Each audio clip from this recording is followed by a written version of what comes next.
ದೇವಿ ಪುರಾಣದ 1ನೇ ಅಧ್ಯಾಯ.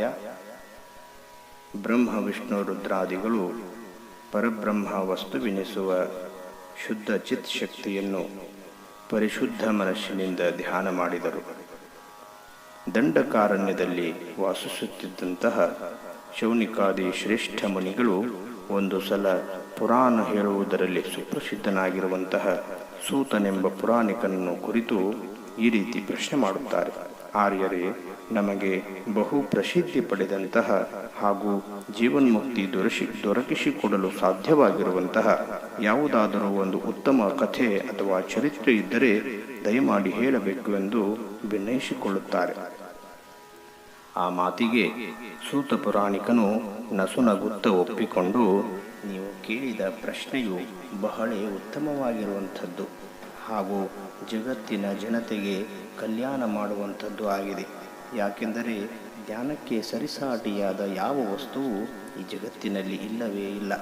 ಅಂತಹ ಜ್ಞಾನ ಸ್ವರೂಪವನ್ನು ನಿಮಗೆಲ್ಲ ತಿಳಿಸಿಕೊಡುವುದಕ್ಕಾಗಿಯೇ ಜನತೆಗೆ ಆಶ್ಚರ್ಯಕರವಾಗಿರುವಂತಹ ಪಾರ್ವತೀ ದೇವಿಯ ಮಹಿಮೆಯನ್ನು ಹೇಳುತ್ತೇನೆ. ಲಕ್ಷ್ಯ ಕೊಟ್ಟು ಕೇಳಿರಿ ಎಂದು ಸೂತ ಪುರಾಣಿಕರು ಹೇಳುತ್ತಾರೆ. ಯಾಕೆಂದರೆ ನಹಿ ಜ್ಞಾನೇನ ಸದೃಶಂ ಎಂದು ಎಲ್ಲ ಶ್ರುತಿಶಾಸ್ತ್ರಗಳು ಸಾರಿ ಸಾರಿ ಹೇಳುತ್ತಲಿವೆ.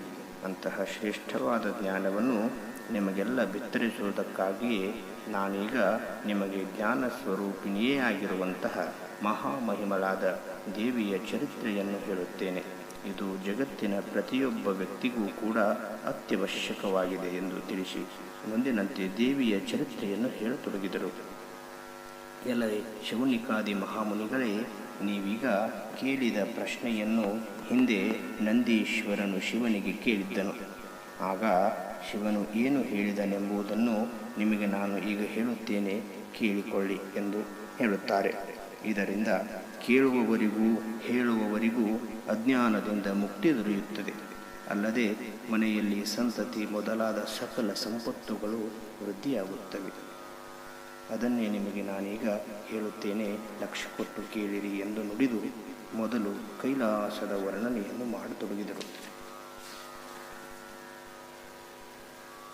ಶಿವಪುರವು ಶ್ರೇಷ್ಠವಾದ ಚಂದ್ರಕಾಂತ ಶಿಲೆಗಳಿಂದಲೂ ಪರ್ವತ ಸಾಲುಗಳಿಂದಲೂ ಬಂಡೆಗಲ್ಲು ಅರೆಬಂಡುಗಲ್ಲುಗಳಿಂದ ತೊಪ್ಪಲುಗಳಿಂದ ಮುಚ್ಚಿರುವ ಸರೋವರ, ಬಸಿದು ಬರುತ್ತಿರುವ ನೀರಿನ ಬುಗ್ಗೆ, ಒರತೆ, ಹುತ್ತು, ಕೆಸರು ಮೊದಲಾದವುಗಳಿಂದಲೂ ಕೂಡ ಹಿಮವತ್ ಪರ್ವತವು ಒಳ್ಳೆಯ ರಮಣೀಯವಾಗಿ ಪರಿಶೋಭಿಸುತ್ತಿದೆ.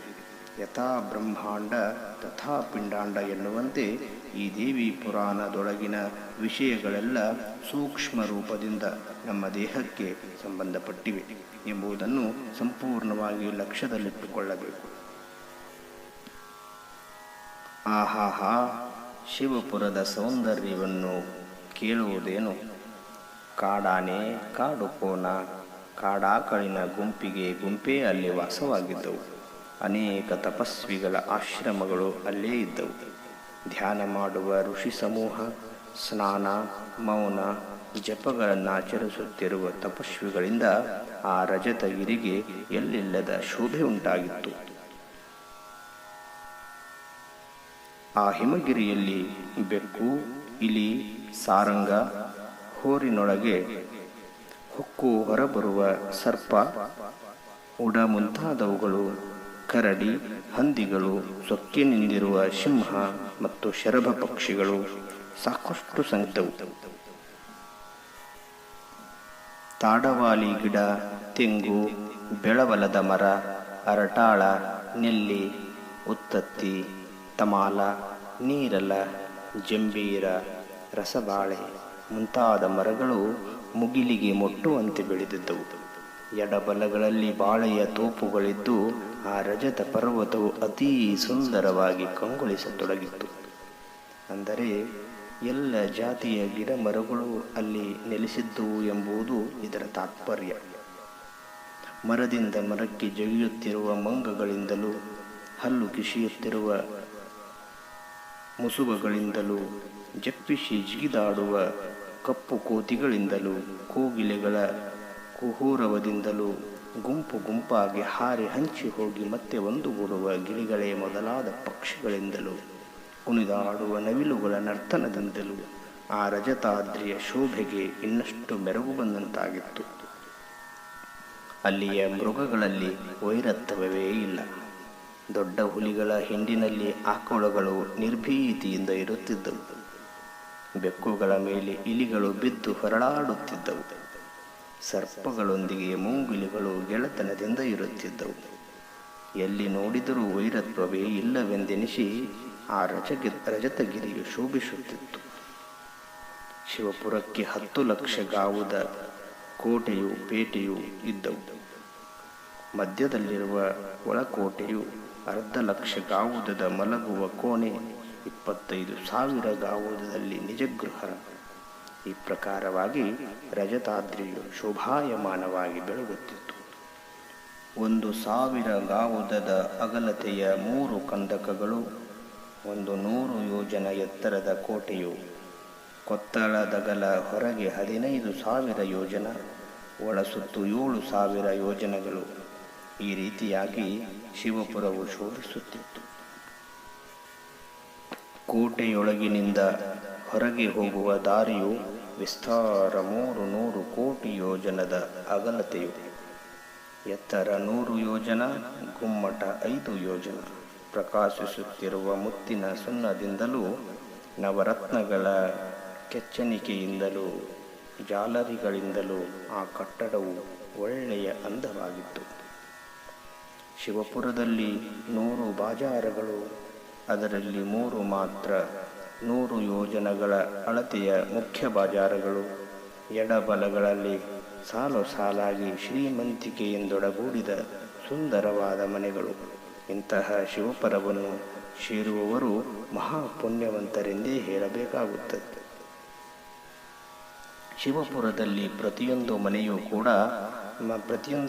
ಕೂಡ ಐರಾವತ ಎಂಬುವ ಆನೆಯನ್ನು ಹೊಂದಿದ್ದು, ಉಚ್ಚೈಶ್ರವ, ಪರುಷಮಣಿ, ಚಿಂತಾಮಣಿ, ಕಲ್ಪವೃಕ್ಷ, ಕಾಮಧೇನುಗಳು ಕಂಗೊಳಿಸುತ್ತಿದ್ದವು. ಮನೆಯ ಬಾಗಿಲುಗಳಿಗೆ ಮುತ್ತುಗಳ ತೋರಣ, ಮನೆಯ ಮುಂದೆ ನೀರು ಪುಟಿಸುವ ಕಾರಂಜಿ ಹಾಗೂ ಬಾವಿಗಳಿಂದ ಆ ಶಿವಪುರವು ಶೋಭಾಯಮಾನವಾಗಿ ಕಾಣುತ್ತಿತ್ತು. ಒಟ್ಟಾರೆ ಅಲ್ಲಿ ಬಡತನವೆಂಬುದೇ ಇರಲಿಲ್ಲ. ಅಲ್ಲಿಯ ಪ್ರಜೆಗಳೆಲ್ಲ ಮಹಾ ಸುಖಿಗಳಾಗಿದ್ದರು ಎಂಬುದೇ ಇದರ ತಾತ್ಪರ್ಯ. ಶಿವಪುರದ ಪ್ರತಿಯೊಂದು ಮನೆಗಳಲ್ಲಿ ಒಳದೋಟಗಳಿದ್ದು, ನೀರಲ್ಲಿ ಅರಳಿದ ಕಮಲವೇ ಮೊದಲಾದ ಪುಷ್ಪಗಳಿಂದ ಭ್ರಮರುಗಳು ಹಾರಿ ಹಾರಿ ಬಂದು ಮಧು ಸೇವಿಸುತ್ತಿದ್ದವು, ನೀರಾಟವಾಡುತ್ತಿದ್ದವು. ಹಂಸ ಪಕ್ಷಿಗಳಿಂದಲೂ ನೀರುಗೋಳಿ, ಬಕಪಕ್ಷಿ ಮುಂತಾದ ನಿಸರ್ಗ ರಮಣೀಯ ಹಕ್ಕಿಗಳಿಂದಲೂ ನಾನಾ ತರಹದ ಗಿಡಗಂಟಿಗಳಿಂದಲೂ ರಜತಾದ್ರಿಯ ಶೋಭೆ ಇನ್ನಷ್ಟು ಹೆಚ್ಚಾಗಿತ್ತು. ಶಿವಪುರದಲ್ಲಿ ಪ್ರತಿಯೊಂದು ಮನೆಗಳಿಗೂ ಮರಕತ ರತ್ನದಿಂದ ಕಟ್ಟಿದ ಜಗುಲಿ, ವಜ್ರದಲ್ಲಿ ಕೊರೆದ ಕಂಬಗಳು, ಪುಷ್ಯರಾಗ ರತ್ನದಿಂದ ಕೆತ್ತಿದ ತೊಲೆಗಳು, ಗೋಮೇಧಿಕದಿಂದ ನಿರ್ಮಾಣವಾಗಿರುವಂತಹ ಬೋಧುಗಳು, ಪಂಚರತ್ನದ ಚಿಲಕ, ನೀಲಮಣಿಯಿಂದ ಕಟ್ಟಿದ ಚೌಕಟ್ಟು, ಈ ರೀತಿಯಾಗಿ ಶೋಭಾಯಮಾನವಾಗಿದ್ದವು. ಅಂದರೆ ಸಪ್ತಧಾತುಗಳಿಂದ ಒಡಗೂಡಿದ ಈ ದೇಹಗಳೇ ಶಿವಪುರದ ಮನೆಗಳು ಎಂದು ವೈದಾಂತಿಕವಾಗಿ ಅರ್ಥ ಮಾಡಿಕೊಳ್ಳಬೇಕಾಗಿರುವಂಥದ್ದು. ಕುಂಕುಮದಿಂದ ಮನೆಯ ಸಾರಣೆ ಮಾಡಿ, ಕಸ್ತೂರಿ ಮೊದಲಾದ ಸುವಾಸನೆಯ ದ್ರವ್ಯಗಳಿಂದ ತೆಗೆದ ಕಾರಣಿಗಳು, ಪನ್ನೀರಿನಿಂದ ಥಳಿ ಹೊಡೆದು ಬಂಗಾರದಿಂದ ನಾನಾ ತರಹದ ಬಳ್ಳಿಯಾಕಾರದ ರಂಗವಲ್ಲಿಯನ್ನು ಆ ಮನೆಗಳಿಗೆ ಹಾಕಿದ್ದರು. ಅಲ್ಲಿಯ ಜನರು ಇದೆಲ್ಲದಕ್ಕೂ ಕಾರಣನಾದ ಪರಶಿವನ ಉದಾರ ಮೂರ್ತಿಯನ್ನು ಮನದಲ್ಲಿ ನೆನೆದು ಹರ್ಷಪುಳಕಿತರಾಗುತ್ತಿದ್ದರು. ಇವರೆಲ್ಲ ಸಾಲೋಕ್ಯ ಪದ ಪಡೆದ ಪುಣ್ಯವಂತರಾಗಿದ್ದರು. ಅಂತೆಯೇ ಅವರಿಗೆ ಶಿವಲೋಕದಲ್ಲಿ ಸ್ಥಾನ ದೊರಕಿತ್ತು. ಶಿವನ ದರ್ಶನ ಪಡೆದು ಹೋಗುತ್ತಿರುವ ಪ್ರಜೆಗಳು, ಶಿವನ ದರ್ಶನಕ್ಕಾಗಿ ಬರುತ್ತಿರುವ ಪ್ರಜೆಗಳು ಒಬ್ಬರಿಗೊಬ್ಬರು ತಾಕಲಾಡಿದಾಗ ಅವರ ವಸ್ತ್ರಗಳಿಗೆ ಅಂಟಿದ ರತ್ನಗಳು ಹರಿದು ವಿಶೇಷವಾಗಿ ಬಿದ್ದಿದ್ದರಿಂದ ಹಾವಿನ ಎಡೆಯಲ್ಲಿದ್ದ ರತ್ನಗಳಂತೆ ಕಾಂತಿಯು ಹೆಚ್ಚಾಗಿ ಕೋಟಿ ಸೂರ್ಯರ ಪ್ರಕಾಶವು ಏಕಕಾಲಕ್ಕೆ ಉತ್ಪನ್ನವಾಗಿದೆಯೇನೋ ಎಂಬ ರೀತಿಯಲ್ಲಿ ಪ್ರಕಾಶಮಾನವಾಗಿ ಗೋಚರಿಸತೊಡಗಿತು. ನವರತ್ನಗಳ ಪ್ರಕಾಶದಿಂದ ಶೋಭಿಸುವ ಶಿವನ ಶಯ್ಯಾಗರವು ಕೋಟಿ ಸೂರ್ಯರ ಪ್ರಕಾಶಕ್ಕಿಂತ ಹೆಚ್ಚು ಪ್ರಕಾಶಮಯವಾಗಿ ಗೋಚರಿಸುತ್ತಿತ್ತು. ಶಿವನ ಸಭೆಯು 11,000 ಯೋಜನದಳತೆಯಲ್ಲಿದ್ದು ಶುದ್ಧ ತತ್ವಪ್ರಧಾನವಾದ ವಿದ್ಯಾ ಎಂಬ ಆಲದ ಮರವು ಸಭೆಯ ಮಧ್ಯದಲ್ಲಿ ಸಭೆಯನ್ನು ಎಲೆಗಳಿಂದ ಮುಚ್ಚಿ ಶೋಭಿಸುತ್ತಿತ್ತು. ಶಿವನ ಎಡಬಲಗಳಲ್ಲಿ ಖಡ್ಗ, ಡಾಲು, ಗದೆ, ಬಾಣಗಳನ್ನು ಹಿಡಿದುಕೊಂಡು ದ್ವಾರಪಾಲಕರಿದ್ದರು. ಅವರ ಕಣ್ಣುಗಳು ಸಿಂಹದ ಕಣ್ಣುಗಳಂತೆ ಇದ್ದವು. ಹುರಿ ಮೀಸೆ ಹಾಗೂ ಉದ್ದನೆಯ ಜಡೆಗಳಿಂದಲೂ ಭಸ್ಮಲೇಪಿತರಾಗಿಯೂ ಅವರು ಶೋಭಿಸುತ್ತಿದ್ದರು. ಅಲ್ಲದೆ ಶಿವನನ್ನೇ ಹೋಲುತ್ತಿದ್ದಂತಹ ಅನೇಕ ಜನ ಮಹಾತ್ಮರು ಸಾರೂಪ್ಯ ಪದವಿಯನ್ನು ಪಡೆದು ಶಿವಸಭೆಯಲ್ಲಿ ಒಮ್ಮಿಂದೊಮ್ಮೆಲೆ ಪ್ರಕಟರಾದರು.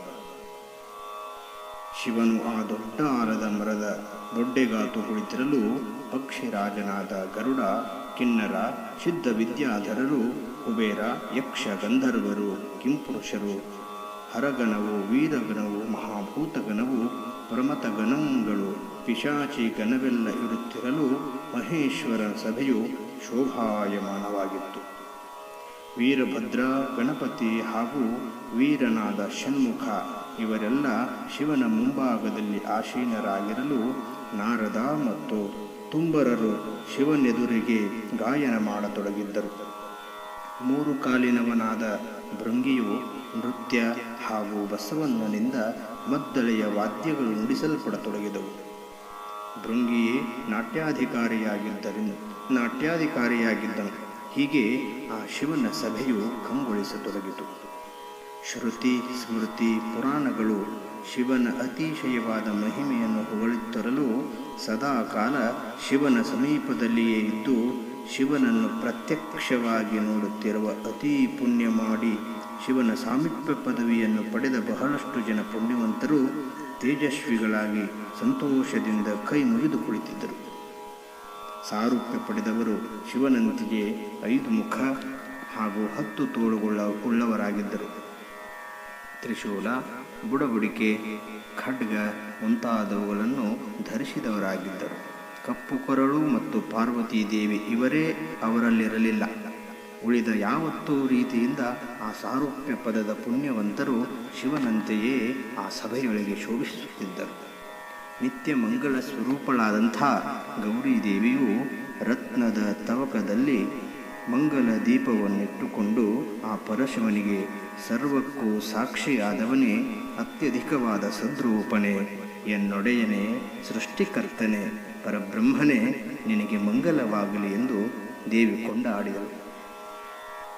ಈ ಪ್ರಕಾರವಾಗಿ ಶಿವನಿಗೆ ಶುಭಾಶಯ ಕೋರಿದ ಪಾರ್ವತೀ ದೇವಿಯು ನಸುನಗುತ್ತ ಅಕ್ಷತೆಯನ್ನು ಆತನಿಗೇರಿಸಿ ಪ್ರದಕ್ಷಿಣೆ ನಮಸ್ಕಾರಗಳನ್ನು ಮಾಡಿ ವಿಘ್ನೇಶ, ಷಣ್ಮುಖ ಮೊದಲಾದ ಮಕ್ಕಳನ್ನು ಮುದ್ದಾಡಿ ಪರಶಿವನ ಮಂಗಳಮೂರ್ತಿಯನ್ನು ನೋಡಿ ಆನಂದ ಪುಳಕಿತಳಾದಳು. ಆಗ ಪಾರ್ವತೀ ದೇವಿಯು ಹಸನ್ಮುಖಿಯಾಗಿ ಆನಂದದಿಂದ ಶಿವನ ಎಡದೊಡೆಯನ್ನೇರಿ ಕುಳಿತುಕೊಳ್ಳಲು ಮಹೇಶ್ವರನಿಗೆ ದೇವತೆಗಳು ಹೂಗಳಿಂದ ಮಳೆಗರೆದರು. ದೇವದುಂದುಬಿಗಳು ಮೊಳಗತೊಡಗಿದವು. ಕಾಳಿಗಳ ಮೊರೆತಕ್ಕೆ ಬ್ರಹ್ಮಾಂಡವೇ ಬಿರಿಯುವುದೇನೋ ಎಂಬಂತೆ ಶಬ್ದ ಮಾಡತೊಡಗಿದವು. 100 ಕೋಟಿ ಸಂಖ್ಯೆಯ ಚಾಮರಗಳು ಶಿವನಿಗೆ ಬೀಸಲ್ಪಡತೊಡಗಿದವು. ಆ ಸಭೆಯು ಹಲವು ರತ್ನಗಳ ಹಾಗೂ ಅನೇಕ ಕಿರೀಟ ಖಡ್ಗಗಳ ಹೊಳಪಿನಿಂದಾಗಿ ಕೋಟಿ ಸೂರ್ಯರ ಪ್ರಕಾಶವನ್ನು ಮೀರಿಸುವಂತಿತ್ತು. ಶಿವನ ಭುಜಪರಾಕ್ರಮದ ಜಯಘೋಷಣೆಯು ಹೆಚ್ಚಾಗಿ ಕೇಳುತ್ತಿತ್ತು.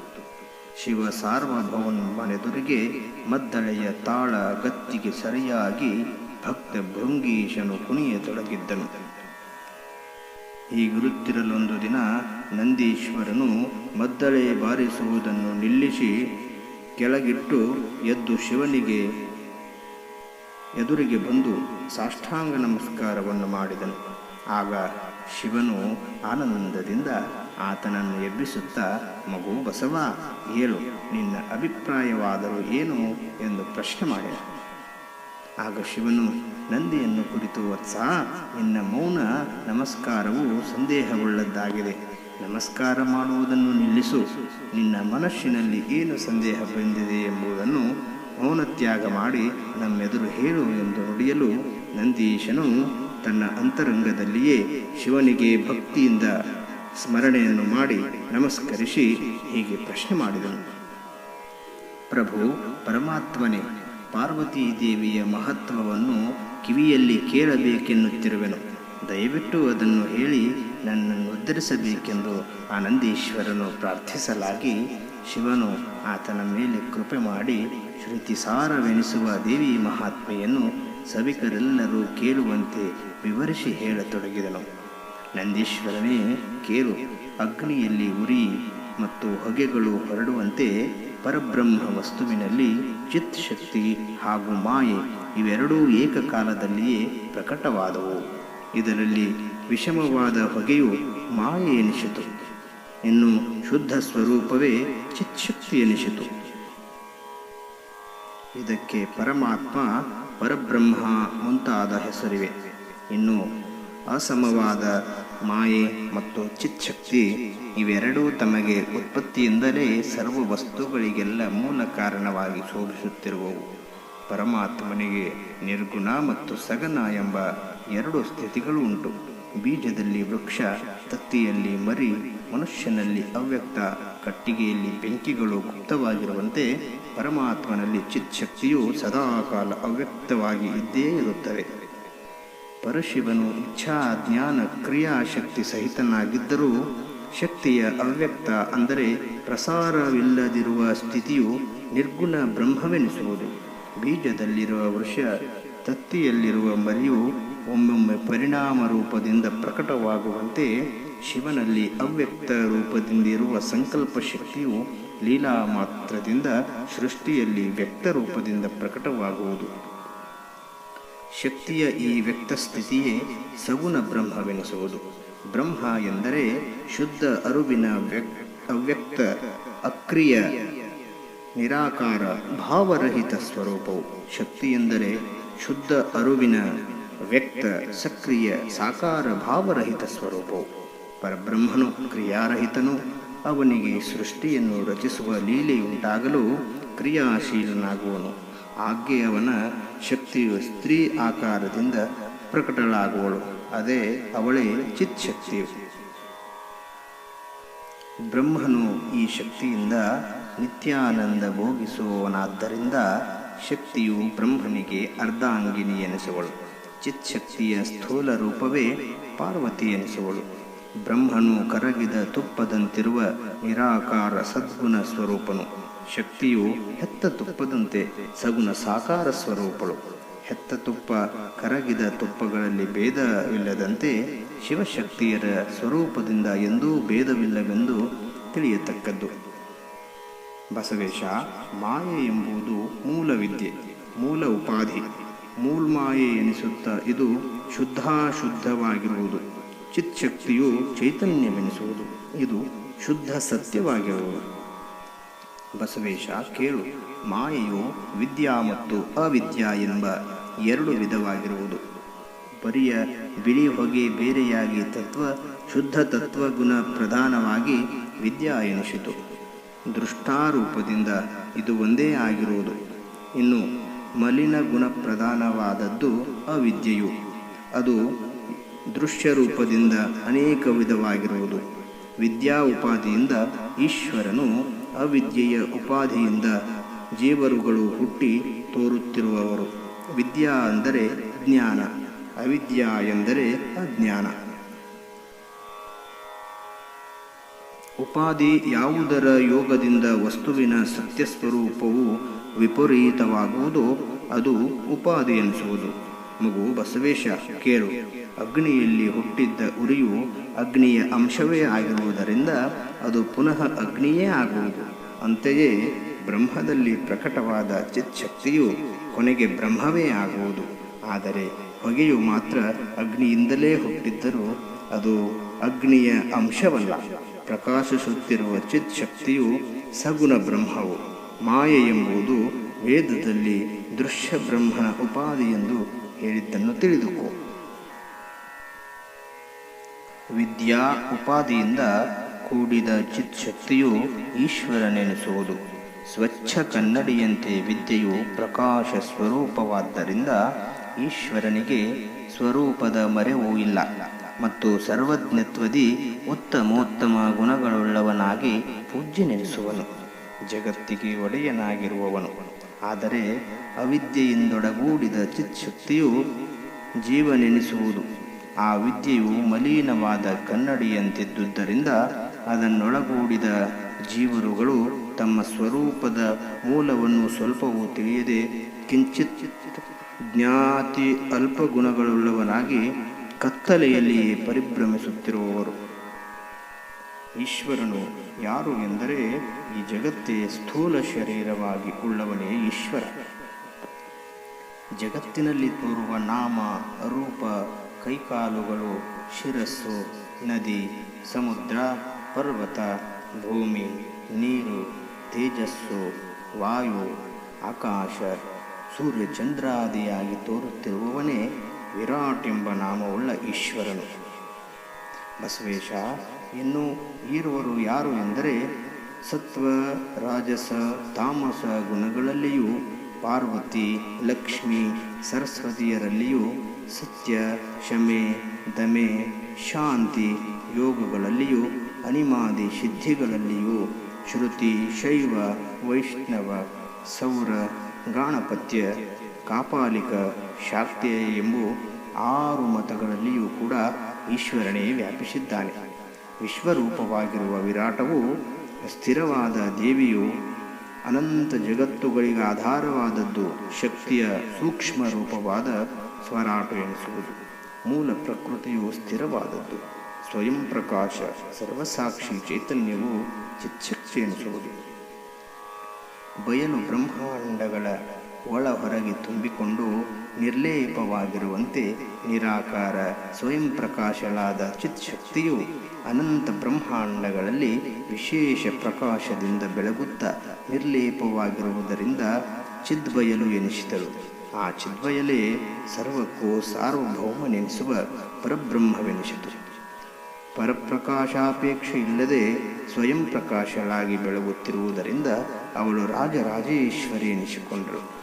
ಸಕಲ ಲೋಕಗಳಿಗೂ ಬ್ರಹ್ಮಾದಿ ತ್ರಿಮೂರ್ತಿಗಳಿಗೂ ಅವಳೇ ಸಾರ್ವಭೌಮಳಾಗಿದ್ದರಿಂದ ರಾಜರಾಜೇಶ್ವರಿ ಎಂಬ ನಾಮವುಳ್ಳವಳಾದಳು. ಅವಳೇ ಸತ್ಯವಸ್ತು, ಮಹಾಜ್ಞಾನ ಪ್ರಕಾಶಳು, ಪರಬ್ರಹ್ಮ ಸ್ವರೂಪಳು.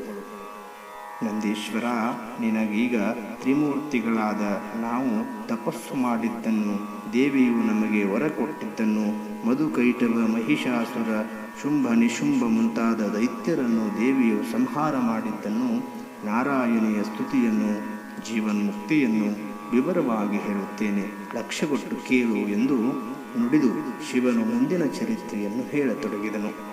ಚಿತ್ಶಕ್ತಿಯು ಅನಂತ ಬ್ರಹ್ಮಾಂಡಗಳನ್ನು ನಿರ್ಮಿಸಿದಳು.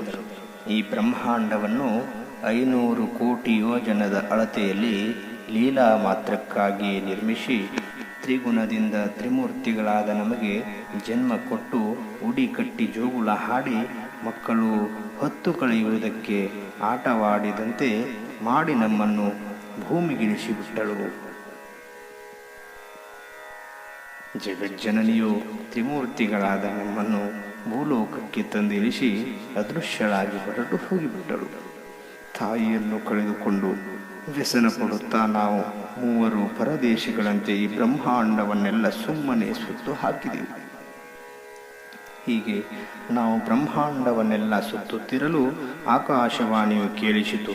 ಅದು ನಮ್ಮನ್ನು ಕುರಿತು, ಎಲೈ ಶ್ರೇಷ್ಠ ಪುರುಷರೇ, ದೇವಿಯನ್ನು ತಪಸ್ಸಿನಿಂದ ಒಲಿಸಿಕೊಳ್ಳುವುದಕ್ಕೆ ಸಾಧ್ಯವೇ ಹೊರತು ಹಾಗೆಯೇ ಸಾಧ್ಯವಾಗುವುದಿಲ್ಲ ಎಂದು ಹೇಳಿತು. ಅದನ್ನು ಕೇಳಿ ನಾವು ಮುಖವನ್ನು ಮೇಲೆತ್ತಿ ನೋಡಿದಾಗ ಮತ್ತೆ ಅದನ್ನೇ ಹೇಳತೊಡಗಿತು. ಆಗ ನಾವು ಯೋಚನೆಗೀಡಾಗಿ ಮನೋಹರಳಾದ ದೇವಿಯನ್ನು ಧ್ಯಾನಿಸುತ್ತಾ ಲಕ್ಷಣವನ್ನು ನಮಗೆ ಹೇಳಿಕೊಡುವವರಾರು, ದೇವಿಯ ಧ್ಯಾನವನ್ನು ಹೇಗೆ ಮಾಡುವುದು ಎಂದು ಮೇಲೆ ನೋಡುತ್ತಾ ಪ್ರಶ್ನೆ ಮಾಡಿದೆವು. ಆಗ ಆಕಾಶವಾಣಿಯು ಹೀಗೆ ಹೇಳತೊಡಗಿತು. ಜಗಜ್ಜನನಿಯನ್ನು ಆರಾಧಿಸುವುದಕ್ಕೆ ನೀವು ಪದ್ಮಾಸನವನ್ನು ಹಾಕಿ ಕುಳಿತುಕೊಳ್ಳಿರಿ. ಬಾಹ್ಯೇಂದ್ರಿಯಗಳ ವಿಷಯದೆಳೆದಾಟವನ್ನು ತಿರಸ್ಕರಿಸಿ ಬಿಡಿರಿ. ಮನ ನಿಲ್ಲುವವರೆಗೆ ಪ್ರಾಣಾಯಾಮವನ್ನು ಜಗ್ಗಿ ಆತ್ಮಸ್ವರೂಪವನ್ನು ಹೊಂದಿರಿ. ಆಗ ದೇವಿಗೂ ನಿಮಗೂ ಭೇದವೇ ಇಲ್ಲವೆಂಬಂತಾಗುವುದು. ನೀವೂ ದೇವಿಯೂ ಒಂದೇ ಸ್ವರೂಪವೆಂಬುದನ್ನು ನಿಶ್ಚಯಿಸಿರಿ ಎಂದು ಆಕಾಶವಾಣಿಯು ನಮಗೆ ಯೋಗದ ಪದ್ಧತಿಯನ್ನು ಹೇಳಿತು. ಅತೀ ಸುಂದರಿಯಾಗಿ ಪ್ರಕಾಶಿಸುತ್ತಿರುವ ಕಿರೀಟ, ಕರ್ಣಕುಂಡಲ, ಅರ್ಧಚಂದ್ರ, ಹನೆಗಣ್ಣು, ಕಣ್ಣವೆಯು ಕಾಡಿಗೆ, ಕಪ್ಪು ಕಂಠವುಳ್ಳ ದೇವಿಯು ನಿರ್ಗುಣ ಮೂರ್ತಿಯನ್ನು ನೆನೆಯಿರಿ ಎಂದು ಆಕಾಶದಿಂದ ವಾಣಿಯಾಯಿತು. ಕಂಠಹಾರ, ಪದಕವುಳ್ಳ ಮುತ್ತಿನ ಸರ, 3 ಸುತ್ತಿನ ತೋಳು ಅಂಕಿಗಳು, ಭುಜ ಕಿರೀಟಗಳು, ಕಾಲದುಂಗುರಗೆ, ಕೈ ಕಂಕಣ, ಕಾಲ್ಗಡಗ, ಉಂಗುರಗಳು, ರಟ್ಟೆಯಲ್ಲಿ ತಾಯುತ, ಈ ರೀತಿಯಾಗಿರುವ ನಿರ್ಗುಣಳಾದ ದೇವಿಯನ್ನು ನೆನೆಯಿರಿ ಎಂದು ಆಕಾಶವಾಣಿ ಸೂಚನೆ ಆಯಿತು. ನಡುವಿಗೆ ಬಂಗಾರದ ಪಟ್ಟಿ, ಹಳದಿ ವರ್ಣದ ಉಡುಗೆ ತೊಡುಗೆಗಳು, ಕಾಲಿನಲ್ಲಿ ಸಪ್ಪಳ ಮಾಡುವ ಪೈಜನ, ಮುಡಿಯಲ್ಲಿರುವ ಝಾಲರಿ, ಹಣೆಯಲ್ಲಿ ಧರಿಸುವ ಆಭರಣ, ಹೆರಳುಗಳ ವಸ್ತ್ರ, ಕುಪ್ಪಸದ ಒಳಗೆ ಹರಡಿರುವ ಕುಂಭದಂತಿರುವ ಕುಚತ್ವಯಗಳು, ಈ ರೀತಿಯಾಗಿ ಇರುವಂತಹ ದೇವಿಯ ಸುಂದರ ಹಾಗೂ ಗುಣರಹಿತಳಾದ ಮೂರ್ತಿಯನ್ನು ಮನಸ್ಸಿನಲ್ಲಿ ಸಂಕಲ್ಪಿಸಿಕೊಂಡು ಆರಾಧಿಸಿರಿ ಎಂದು ನಭೋವಾಣಿ ನುಡಿಯಿತು. ಹಣೆಯಲ್ಲಿ ಹಚ್ಚಿ ಕುಂಕುಮ, ಅದರ ಮೇಲೆ ಇಟ್ಟಿರುವ ಕಸ್ತೂರಿಯ ಬೊಟ್ಟು, ಕೈಕಾಲುಗಳಿಗೆ ಒರೆಸಿಕೊಂಡಿರುವ ಅರಿಶಿನದ ಹೊಳಪು, ಸುವಾಸನೆಯುಳ್ಳ ಹೂಗಳನ್ನು ಮುಡಿದಿರುವ ಕೆಂಪು ವರ್ಣದವಳಾದ ಪರಬ್ರಹ್ಮಾದೇವಿ ಆರಾಧಿಸಿರಿ ಎಂದು ಆಕಾಶವಾಣಿಯು ಹೇಳಿತು. 18 ತೋಳುಗಳಲ್ಲಿ ಭಲ್ಲೆ, ಖಡ್ಗ, ಕಟಾರಿ, ಕುಂತ, ದಂಡ, ಚಕ್ರ, ಗದೆ, ವಣಿಕೆ, ತ್ರಿಶೂಲ, ಬತ್ತಳಿಕೆ, ಯಮಪಾಶ, ಡಾಲು, ದೊಡ್ಡ ಧನಸ್ಸು, ಮುಷುಂಡಿ ಮುಂತಾದ ಆಯುಧಗಳಿಂದ ಯುಕ್ತಳಾಗಿರುವ ಪರಬ್ರಹ್ಮ ಶಕ್ತಿಯನ್ನು ನೆನೆಯಿರಿ ಎಂದು ಆಕಾಶವು ಹೇಳಿತು. ಪ್ರೇತರೂಪ ಪಂಚಬ್ರಹ್ಮರ ಆಸರೆಯಾದ ಹಾಗೂ ವೇದಗಳಲ್ಲಿ ಭಕ್ತರಿಗೆ ಒಡೆಯಲಾದ ದಯಾ ಸಮುದ್ರಳೆನಿಸುವ ಭಕ್ತಿಪ್ರೇಮಿಯಾದ ಸಂಸಾರ ಸಾಗರವನ್ನು ದಾಟಿಸುವ ಉತ್ತಮ ಸೇತುವೆಯಂತ ಪರಬ್ರಹ್ಮಿಣಿಯನ್ನು ಧ್ಯಾನ ಮಾಡಿರಿ ಎಂದು ಆಕಾಶವಾಣಿಯಾಯಿತು. ಈ ಪ್ರಕಾರವಾಗಿ ದೇವಿಯ ಮೂರ್ತಿಯನ್ನು ಅಂತರಂಗದಲ್ಲಿ ನಿಲ್ಲಿಸಿಕೊಂಡು ಧ್ಯಾನಿಸುತ್ತಿರಲು ಹೊರಗೂ ಒಳಗೂ ಅವಳು ಒಂದೇ ರೀತಿಯಾಗಿ ತೋರತೊಡಗುವಳು. ಮುಂದೆ ಅಂತರಂಗದಲ್ಲಿ ನಟ್ಟಿರುವ ದೇವಿಯ ಮೂರ್ತಿಯೇ ಪ್ರತ್ಯಕ್ಷಳಾಗಿ ನಿಮ್ಮ ಎದುರಿಗೆ ಬಂದು ನಿಲ್ಲುವಳು ಮತ್ತು ಬೇಡಿದ ಬಯಕೆಗಳನ್ನೆಲ್ಲ ಪೂರೈಸಿಕೊಡುವವಳು. ಈ ರೀತಿಯಾಗಿ ಪರಬ್ರಹ್ಮ ವಸ್ತುವನ್ನು ನೆನೆಯಿರಿ ಎಂದು ಆಕಾಶವಾಣಿ ಹೇಳಿತು. ತ್ರಿಮೂರ್ತಿಗಳೇ, ಸ್ಥೂಲ, ಸೂಕ್ಷ್ಮ, ಕಾರಣ ಶರೀರಗಳ ಸ್ವರೂಪವನ್ನು ತಿಳಿದುಕೊಳ್ಳಿರಿ. ಜಾಗೃತಿ, ಸ್ವಪ್ನ, ಸುಷುಪ್ತಿಗಳನ್ನೆಲ್ಲ ಮರೆತು ಬಿಡಿರಿ. ಆಲಸ್ಯ, ಅಹಂಕಾರ, ದಡ್ಡತನಗಳನ್ನು ತೊರೆಯಿರಿ. ದೇವಿಯನ್ನು ಅನಂತ ನಾಮಗಳಿಂದ ಸ್ತೋತ್ರ ಮಾಡಿರಿ. ಅವಳ ಸ್ಮರಣೆಯಿಂದ ಆನಂದಾಶ್ರುಗಳನ್ನು ಉದುರಿಸಿರಿ. ಮನಸ್ಸನ್ನು ಮಹತ್ತಾದ ಅರಿವಿನ ಸ್ವರೂಪದಲ್ಲಿ ಬೆರೆಸಿ ಎಂದು ನಭೋವಚನವು ನುಡಿಯಿತು. ಆಕಾಶವಾಣಿಯ ಮಾತನ್ನು ಕೇಳು ನಂದೀಶ. ನಾವು ಮೂವರು ಮತ್ತು ನಮ್ಮ ಮನಸ್ಸಿನ ಚಿಂತನೆಗಳನ್ನೆಲ್ಲ ಬಿಟ್ಟು ಪದ್ಮಾಸನ ಹಾಕಿಕೊಂಡು ಕುಳಿತೆವು. ಮುಂದೆ ಹರಿಯುತ್ತಿರುವ ಮನಸ್ಸಿನ ವ್ಯವಹಾರವನ್ನು ತಡೆಗಟ್ಟಿ ದೇವಿಯ ಆರಾಧನೆಯಲ್ಲಿ ಮಗ್ನರಾದೆವು. ಕುಂಭಕ ರೇಚಕಗಳೊಂದಿಗೆ ಪ್ರಾಣಾಯಾಮವನ್ನು ಮಾಡಿದೆವು. ದೇವಿಯ ಅಪಾದ ಮಸ್ತಕ ಮೂರ್ತಿಯನ್ನು ಮನಸ್ಸಿನಲ್ಲಿ ನಿಲ್ಲಿಸಿಕೊಂಡೆವು. ಬಾಹ್ಯ ಪ್ರಪಂಚದ ನೋಟ ತೊರೆದು ಅಂತರ್ಮುಖಿಗಳಾದೆವು. ಹೀಗಾದಾಗ ನಮಗೆ ಯೋಗ ಸಮಾಧಿಯುಂಟಾಯಿತು. ನಾವು ಕಲ್ಪಿಸಿಕೊಂಡ ದೇವಿಯ ಮೂರ್ತಿ ಅಂತಃಕರಣದಲ್ಲಿ ಸ್ಥಿರವಾಗಿ ನೆಲೆಯೂರಿದಾಗ ನಮಗೆ ಅತ್ಯಾನಂದವಾಯಿತು. ಆ ಆನಂದದಲ್ಲಿಯೇ ನಾವು ಮೈಮರೆತು ಬಿಟ್ಟೆವು. ಹೀಗೆ ಜಗತ್ತಿಗೆ ಒಬ್ಬಳೇ ಆದಂತಹ ಪರಬ್ರಹ್ಮ ವಸ್ತುವನ್ನು ಏಕಚಿತ್ತದಿಂದ ಧ್ಯಾನಿಸತೊಡಗಿದೆವು. ಹೀಗೆಯೇ ಕೋಟಿ ಯುಗಗಳು ಗತಿಸಿ ಹೋದವು. ಆದರೂ ದೇವಿ ನಮಗೆ ಪ್ರತ್ಯಕ್ಷಳಾಗಲೇ ಇಲ್ಲ. ಆಗ ನಾವು ಗಾಬರಿಗೊಂಡೆವು. ಧೈರ್ಯವು ಧನೋವರಿವಿನಿಂದ ಉಬ್ಬಸಪಡುವಂತಾಯಿತು. ಮನಸ್ಸು ಚಿಂತೆಯಿಂದ ಚಂಚಲಗೊಳ್ಳತೊಡಗಿತು. ಆದರೂ ನಾವು ನಮ್ಮ ಪ್ರಯತ್ನವನ್ನು ಬಿಟ್ಟುಕೊಡಲಿಲ್ಲ. ಮತ್ತೆ ಧೈರ್ಯ ತಾಳಿ ದೇವಿಯ ಪಾದಗಳನ್ನು ಮನಸ್ಸಿನಲ್ಲಿ ಒತ್ತಾಯದಿಂದ ನಿಲ್ಲಿಸಿಕೊಂಡೆವು. ಪ್ರಾಣವಾಯುವನ್ನು ಕುಂಭಕದಿಂದ ಮೇಲೆ ಏರಿಸಿದಾಗ ಓಂಕಾರನಾದವು ಸಮೂಹವು ಕೇಳತೊಡಗಿತು. ದೇವಿಯ ಮೂರ್ತಿಯಲ್ಲಿಯೇ ಮನಸ್ಸನ್ನು ಹತ್ತಿಕ್ಕಿ ಬೇಗ ಪ್ರಸನ್ನಳಾಗು, ಕೈವಶಳಾಗು ಎಂದು ಕೇಳಿಕೊಳ್ಳುತ್ತಾ ಮತ್ತೆ ಎಷ್ಟೋ ದಿನಗಳು ಸರಿದು ಹೋದವು. ದೇವಿಯು ಬರುತ್ತಿರುವಳೋ ಹೇಗೆ ಎಂದು ಕಣ್ಣು ತೆರೆದು ನೋಡಿದೆವು. ಅವಳು ಕಾಣದಿರಲು ಬೇರೆ ಬೇರೆ ದೇವಿಯ ನಾಮಸ್ಮರಣೆಯನ್ನು ಭಕ್ತಿಯಿಂದ ಸ್ತುತಿಸತೊಡಗಿದೆವು. ಮತ್ತೆ ನಮ್ಮ ದೇಹ ಭಾರವನ್ನು ಮರೆತೆವು. ಸಂಶಯವನ್ನು ಬಡಿದೋಡಿಸಿ ಮತ್ತೆ ದೇವಿಯ ಮೂರ್ತಿಯಲ್ಲಿ ನಾವು ಒಂದಾದೆವು. ಅಮ್ಮ, ನೀನೇಕೆ ನಮಗೆ ಕಾಣಿಸದಾಗಿರುವಿ? ನಮ್ಮನ್ನು ರಕ್ಷಿಸುವುದಕ್ಕೆ ನೀನ್ಯಾಕೆ ಸಾಕ್ಷಾತ್ಕಾರವಾಗಲೊಲ್ಲಿ? ನಮ್ಮನ್ನು ಯಾಕೆ ಮರೆತಿರುವೆ ಅಮ್ಮ? ನೀನೇ ಮರೆತರೆ ನಾವು ಯಾರಲ್ಲಿ ಈ ವಿಷಯವನ್ನು ಹೇಳಬೇಕು? ದಯವಿಟ್ಟು ಬೇಗ ನಮಗೆ ದರ್ಶನವನ್ನು ಕೊಟ್ಟು ನಮ್ಮನ್ನು ಕಾಪಾಡು ತಾಯಿ. ನಮಗೆ ದರ್ಶನ ನೀಡಬಾರದೆಂದೇ ನಿನ್ನ ಉದ್ದೇಶವಿದ್ದರೆ ನಮ್ಮನ್ನು ಈ ಜಗತ್ತಿನಲ್ಲಿ ಯಾಕಾದರೂ ಹುಟ್ಟಿಸಿದೆ, ಅದನ್ನಾದರೂ ಹೇಳು ಎಂದು ನಾವೆಲ್ಲ ತುಂಬ ಹಂಬಲಿಸಿ ಕೇಳತೊಡಗಿದೆವು. ಮೇಲೆ ಹೇಳಿದ ಪ್ರಕಾರ ಬಹುಕಾಲದಲ್ಲಿ ದೇವಿಯನ್ನು ಸ್ಮರಿಸುತ್ತಿರಲು ನಾವು ಮೂವರಿಗೂ ಶುಭಸೂಚಕವಾಗಿ ಬಲಗನ್ನು ಬಲಭುಜಗಳು ಹಾರತೊಡಗಿದವು.